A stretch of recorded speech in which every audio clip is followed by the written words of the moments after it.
Ladies and gentlemen, the new and improved apartment lay bundle. This is at its most basic, a 100-foot bundle of hose that sits atop the 3-inch. The issue this setup hopes to solve is that we don't really have a solid definition for an apartment lay. We have a tack hose and we have 3-inch hose, but pairing those together generally meant a delay. Often a cross lay would have to be either shouldered and disconnected, or worse, dropped on the ground and dragged into position. Then you end up with 200 feet of working length, when that much is rarely needed. Since our cross lays are tri-folded, you can't just grab 100 feet by itself. It's all or nothing. Another alternative was to pull the bumper lay to bring forward, but that load isn't really made for carry either.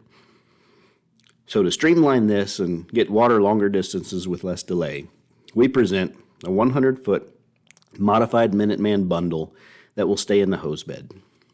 As you can see with the bundle straps, it stays together nice and tight and is easy to shoulder. It is not pre-connected to the 3-inch. There are a couple reasons for this. First, it's much more mobile as an independent shoulder load. The 3-inch hose can be positioned independently of the finish load, which is especially important if you need to run the bundle up one or more flights of stairs or around obstacles. Second, you aren't tied to using 3-inch to supply the bundle. Depending on the situation, it may be of more benefit to extend from the 2.5-inch attack line. The 2.5-inch line has the advantage of being able to fight fire independently of the bundle. By using the 2.5 as a trunk, a nozzle operator can target and flow 265 GPM for knockdown while the finish load is brought up. With our threaded 1 3/16 attack tip, you don't even have to spin off the tip to attach the bundle. If you do choose to go with a 3-inch, you may notice that the big gated tri-valve is gone and a bell reducer has taken its place. This is intentional as well. With a low-pressure attack package such as ours, Ys and distribution manifolds can create some very unmanageable consequences. When trying to manage multiple lines on a single trunk, pressure fluctuations from opening and closing nozzles can wreak havoc on other lines. It's simply better to have one attack line per trunk line. We have plenty of 2.5 and 3-inch lines to supply multiple trunks. Another option would be to extend 100 feet off of an existing 200-foot crosslay. And if you have to split a trunk line, of course we will keep gated Ys on the truck for that as well. There are a few different ways to deploy this bundle.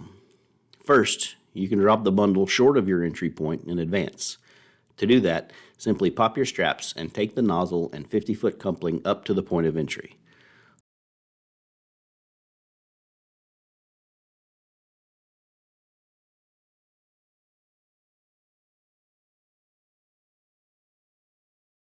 Flip the nozzle length up and over the supply length to keep your attack over supply for minimal friction.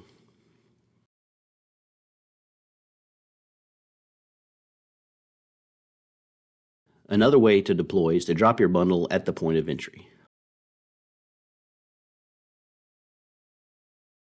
Pop your straps and grab the 2 longer folds, which represent the midpoints of each section of hose.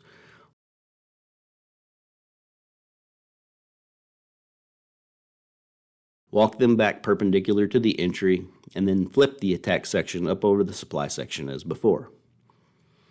You can also make a 100-foot straight line deployment. This bundle is designed to play off your shoulder in a single line, if that's what's called for. Simple, right? Now let's go over how to pack it back up like it was. The bundle itself should be about 6 feet in length. This is short enough to keep it from touching the ground while walking, but long enough to pack nicely and not get too tall of a stack. As a visual reference, I usually lay out a 6-foot hook or something to make it easy. Since this is a Minuteman load, we are going to start with the nozzle section. We will make our first fold a little short of that 6-foot mark. The second fold will be to the base of the nozzle so that future folds will lay more flat. This continues until we get to our hose section midpoint. These sections have a marked midpoint. Eventually all hose will be marked this way, but if yours doesn't, the third fold up on the back side will be roughly at the middle. Leave it about 8 to 10 inches longer. Continue until you reach the coupling. At this point, we will start with our next section. Beginning with the male end, we want to approximate the distance between the female coupling and the front of the stack and leave that much hose out in front of the stack. Fold the second stack in the same way as the first, but this time you don't have to worry about the nozzle. Once you have two stacks next to each other, flip that loose male end from the second stack up and connect to the female of the first stack. Use the straps to tightly bundle the stacks together. Orient the pull tabs so that they can be popped from one side. It's done. We now have a rapidly deployable extended line that can be stretched off of the 3-inch supply or off a 2.5-inch trunk to tack line. Remember, if you do use the 2.5, strap the valve open just like you would on a Y to keep it from inadvertently getting partially or fully closed. This bundle will sit on the static 3-inch hose. If you have any questions, please reach out. Thank you for your time.